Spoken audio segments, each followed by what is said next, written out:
Hello दोस्तों, बेलिज्म academy YouTube channel में आपका फिर से बहुत बहुत स्वागत है। दोस्तों, आज के इस वीडियो में हम मोस्ट इम्पॉर्टेंट क्वेश्चंस को सॉल्व करने वाले हैं, जो कि आपके यूपी टेट, सुपर टेट, लेखपाल, यूपी पीईटी, साथ ही साथ आपके आने वाले किसी भी कॉम्पिटेटिव एग्जाम के लिए मोस्ट इम्पॉर्टेंट है। दोस्तों, इस वीडियो में मैंने सारे क्वेश्चन सेलेक्टेड लिए हैं, जो कि आपके सिलेबस पर बेस्ड होंगे, साथ ही साथ आपके प्रीवियस ईयर क्वेश्चंस पर बेस्ड होंगे। तो पूरे वीडियो में लास्ट तक बने रहिएगा और वीडियो के लास्ट में मुझे ज़रूर बताइएगा कि आज के इस वीडियो में आपके कितने क्वेश्चन सही हुए। तो बिना देरी करते हुए चलिए शुरू करते हैं सबसे पहले क्वेश्चन से। सबसे पहला क्वेश्चन है, मलेरिया परजीवी को नष्ट करने में प्रयुक्त औषधि कौन सी है? ऑप्शन आपके सामने morphine, option B aspirin, option C penicillin या फिर ऑप्शन डी क्लोरोक्विन। इसका सही आंसर हो जाएगा ऑप्शन डी क्लोरोक्विन। दोस्तों, याद रखिए कि जो मलेरिया है ये मादा एनाफिलीज मच्छर के काटने से फैलता है और ये प्रोटोजुआ से फैलता है। और याद रखिएगा कि इसके परजीवी को यानी कि इसके प्रोटोजुआ को नष्ट करने के लिए क्लोरोक्विन औषधि का प्रयोग किया जाता है। अगर आपसे पूछा जाता है कि विश्व मलेरिया दिवस कब मनाया जाता है, तो याद रखिएगा कि 25 अप्रैल को विश्व मलेरिया दिवस मनाया जाता है। अगला क्वेश्चन, सर्वाधिक आघात वर्धनीय धातु कौन सी है? ऑप्शन आपके सामने एल्यूमिनियम, ऑप्शन बी सोना, ऑप्शन सी चांदी या फिर ऑप्शन डी प्लेटिनम। इसका सही आंसर हो जाएगा ऑप्शन बी सोना। दोस्तों, याद रखिएगा कि सर्वाधिक तन्य धातु भी सोना है और सर्वाधिक आघात वर्धनीय धातु भी सोना है, यानी कि सोने को पीटकर सबसे बड़ा यानी कि सबसे पतला चादर बनाया जा सकता है। और तन्यता की बात करें तो तन्यता का अर्थ ये होता है कि हम इसको खींचकर सबसे लंबे तार बना सकते हैं, यानी कि ऑप्शन बी हमारा बिल्कुल सही है। अगला क्वेश्चन, एक बाइट में कितने बिट होते हैं? ऑप्शन आपके सामने 4, ऑप्शन बी 8, ऑप्शन सी 10 या फिर ऑप्शन डी 16। इसका सही आंसर हो जाएगा ऑप्शन बी 8। दोस्तों, याद रखिएगा कि एक निवल में 4 बिट होते हैं, जबकि एक वाइट में 8 बिट होते हैं। तो इसमें कंफ्यूज नहीं होना है। अगला नेक्स्ट क्वेश्चन है, ध्रुव तारे की दिशा किस ओर रहती है? ऑप्शन आपके सामने उत्तर, ऑप्शन बी दक्षिण, ऑप्शन सी पूर्व या फिर ऑप्शन डी पश्चिम। इसका सही आंसर हो जाएगा ऑप्शन ए उत्तर। दोस्तों, याद रखिए कि ध्रुव तारा उत्तर दिशा को इंगित करता है। अगर आपसे पूछा जाता है कि सबसे चमकीला तारा कौन सा है, याद रखिएगा कि जो साइरस है ये सबसे चमकीला तारा है। अगर आपसे पूछा जाता है कि पृथ्वी के सबसे निकट का तारा कौन सा है, तो याद रखिएगा कि जो सूर्य है ये पृथ्वी के सबसे निकट का तारा है। अगला क्वेश्चन, प्राकृतिक वर्ण सिद्धांत का प्रतिपादन किसने किया है? ऑप्शन आपके सामने Mendel, option B Darwin, option C Lamarck या फिर ऑप्शन डी न्यूटन। इसका सही आंसर हो जाएगा ऑप्शन बी डार्विन। दोस्तों, याद रखिए कि प्राकृतिक वर्ण का सिद्धांत डार्विन के द्वारा दिया गया था और डार्विन ने ही कहा था कि प्रकृति खुद चयन करती है कि किस प्रकार के जीवों का निर्माण होना है। अगर आपसे पूछा जाता है कि आनुवांशिकता का जनक किसे माना जाता है, तो याद रखिएगा मेंडेल को माना जाता है। अगला क्वेश्चन, बीजों के उगने में कौन सा हार्मोन सहायक है? ऑप्शन आपके सामने auxin, option B gibberellin, option C ethylene या फिर ऑप्शन डी फ्लोरोसेंट। इसका सही आंसर हो जाएगा ऑप्शन ए ऑक्सिन। दोस्तों, याद रखिएगा कि बीजों को उगने में सहायक हार्मोन जो है वो ऑक्सिन हार्मोन है। और याद रखिएगा कि पौधों में अनिषेक फलन की जो प्रक्रिया होती है इसमें भी ऑक्सिन हार्मोन का सबसे अधिक योगदान होता है।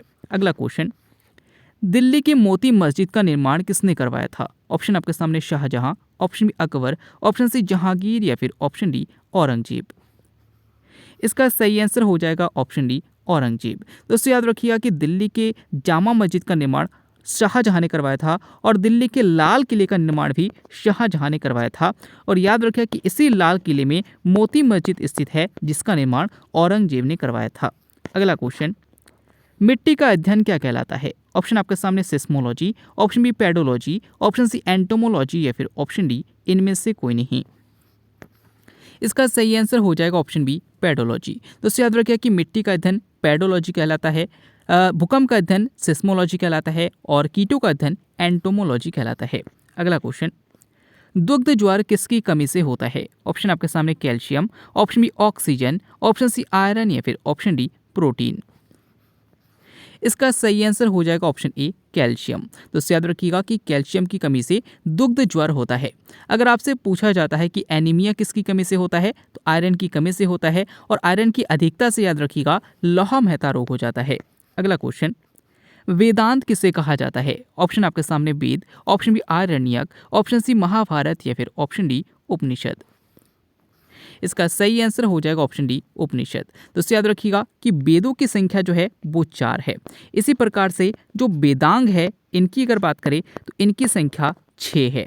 और अगर आपसे वेदांत की बात की जाए तो वेदांत की संख्या 108 है, क्योंकि उपनिषद को ही वेदांत कहा जाता है और उपनिषद की संख्या जो है वो 108 है।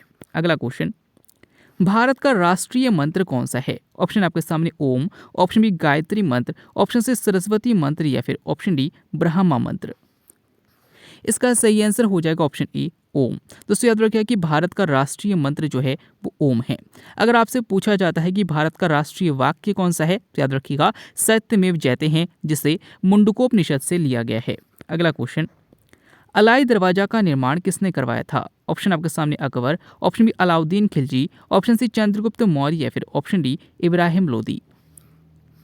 इसका सही आंसर हो जाएगा ऑप्शन बी अलाउद्दीन खिलजी। तो याद रखिएगा कि अलाई दरवाजा का निर्माण अलाउद्दीन खिलजी के द्वारा कराया गया था।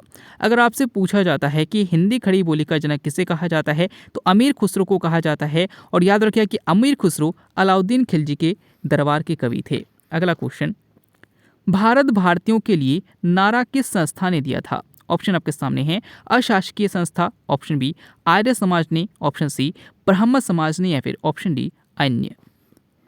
इसका सही आंसर हो जाएगा ऑप्शन बी आर्य समाज ने।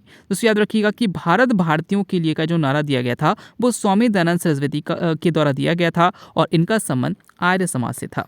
अगला क्वेश्चन, निम्नलिखित में से कौन भारत का लगातार 2 बार राष्ट्रपति बना? ऑप्शन आपके सामने हैं R Venkat Raman, option B Rajendra Prasad, option C V Giri या फिर ऑप्शन डी राधा कृष्णन। इसका सही आंसर हो जाएगा ऑप्शन बी राजेंद्र प्रसाद। दोस्तों याद रखिएगा कि सबसे अधिक समय तक राष्ट्रपति पद पर रहने वाले जो व्यक्ति है वो राजेंद्र प्रसाद है और ये 12 साल तक भारत के राष्ट्रपति रह चुके हैं और लगातार 2 बार राष्ट्रपति रह चुके हैं। अगर आपसे पूछा जाता है कि भारत के राष्ट्रपति पहली बार डॉक्टर राजेंद्र प्रसाद कब बने तो याद रखिएगा कि 24 जनवरी 1950 को बने। तो इसमें भी कंफ्यूज नहीं होना है। अगला क्वेश्चन, संयुक्त राष्ट्र संघ के सुरक्षा परिषद की सदस्य की संख्या कितनी होती है? ऑप्शन आपके सामने 11, ऑप्शन बी 14, ऑप्शन सी 15 या फिर ऑप्शन डी 19। इसका सही आंसर हो जाएगा ऑप्शन सी 15। दोस्तों याद रखिए कि संयुक्त राष्ट्र सुरक्षा परिषद में टोटल 15 सदस्य देश होते हैं, जिनमें 5 स्थायी सदस्य देश होते हैं और 10 अस्थायी सदस्य देश होते हैं। अगला क्वेश्चन, भारत में कुल कितने उच्च न्यायालय हैं? ऑप्शन आपके सामने 15, ऑप्शन बी 16, ऑप्शन सी 18 या फिर ऑप्शन डी 25। इसका सही आंसर हो जाएगा ऑप्शन डी 25। दोस्तों याद रखिए कि वर्तमान में भारत में टोटल 25 उच्च न्यायालय हैं और सबसे अंतिम उच्च न्यायालय जो है वो आंध्र प्रदेश उच्च न्यायालय है। अगला क्वेश्चन, भारत में थल सेना दिवस कब मनाया जाता है? ऑप्शन आपके सामने 1 जनवरी, ऑप्शन बी 8 अक्टूबर, ऑप्शन सी 12 दिसंबर या फिर ऑप्शन डी 15 जनवरी। इसका सही आंसर हो जाएगा ऑप्शन डी 15 जनवरी। दोस्तों याद रखिए कि थल सेना दिवस 15 जनवरी को मनाया जाता है, वायु सेना दिवस 8 अक्टूबर को मनाया जाता है और नौसेना दिवस 4 दिसंबर को मनाया जाता है। अगला क्वेश्चन, रबड़ के व्यापारिक बल्कनीकरण में किसका प्रयोग शामिल है? ऑप्शन आपके सामने गंधक, option B carbon, option C phosphorus या फिर ऑप्शन डी सेलेनियम। इसका सही आंसर हो जाएगा ऑप्शन ए गंधक। दोस्तों याद रखिएगा कि सल्फर को ही गंधक कहा जाता है और याद रखिएगा कि जो रबड़ होता है ये आइसोप्रीन का बहुलक होता है और जो प्राकृतिक रबड़ होता है इसमें खिंचाव नहीं होता है, यानी कि इसमें स्थायित्व नहीं होता है और इसमें स्थायित्वता प्रदान करने के लिए इसमें सल्फर मिला दिया जाता है और इसी प्रक्रिया को वल्कनीकरण कहा जाता है। अगला क्वेश्चन, भारत का नियंत्रक एवं महालेखा निरीक्षक की नियुक्ति कौन करता है? ऑप्शन आपके सामने प्रधानमंत्री, ऑप्शन बी भारत का राष्ट्रपति, ऑप्शन सी वित्त मंत्री या फिर ऑप्शन डी इनमें से कोई नहीं। इसका सही आंसर हो जाएगा ऑप्शन बी भारत का राष्ट्रपति। दोस्तों याद रखिएगा कि भारतीय संविधान के अनुच्छेद 148 के तहत नियंत्रक एवं महालेखा परीक्षक का प्रावधान है और याद रखिएगा कि इनकी नियुक्ति भारत के राष्ट्रपति द्वारा की जाती है। इसी प्रकार से याद रखिएगा कि महान्यायवादी की भी नियुक्ति राष्ट्रपति के द्वारा ही की जाती है। अगला क्वेश्चन, लिटमस को निष्कर्षित किससे करते हैं? ऑप्शन आपके सामने इमली से, ऑप्शन बी आम के पेड़ से, ऑप्शन सी लाइकेन से या फिर ऑप्शन डी नीम से। इसका सही आंसर हो जाएगा ऑप्शन सी लाइकेन से। दोस्तों याद रखिएगा कि लाइकेन से ही लिटमस पेपर प्राप्त किया जाता है। अगर आपसे पूछा जाता है कि वायु प्रदूषण संकेतक किसे कहा जाता है तो लाइकेन को ही वायु प्रदूषण संकेतक भी कहा जाता है।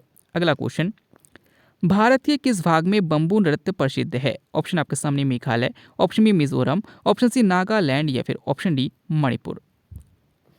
इसका सही आंसर हो जाएगा ऑप्शन ए मेघालय। दोस्तों याद रखिएगा कि मेघालय का जो प्रसिद्ध नृत्य है वो बम्बू नृत्य है, यानी कि ऑप्शन ए हमारा बिल्कुल सही हो जाएगा। अगला क्वेश्चन, स्वर्णिम चतुर्भुज योजना का संबंध किससे है? ऑप्शन आपके सामने रेल योजना, ऑप्शन बी जल प्रबंधन, ऑप्शन सी सड़क योजना या फिर ऑप्शन डी इनमें से कोई नहीं। इसका सही आंसर हो जाएगा ऑप्शन सी सड़क योजना। दोस्तों याद रखिएगा कि स्वर्णिम चतुर्भुज योजना दिल्ली, मुंबई, चेन्नई और कोलकाता इन चारों स्थानों को जोड़ने वाली ये एक योजना है, यानी कि ऑप्शन सी हमारा बिल्कुल सही है।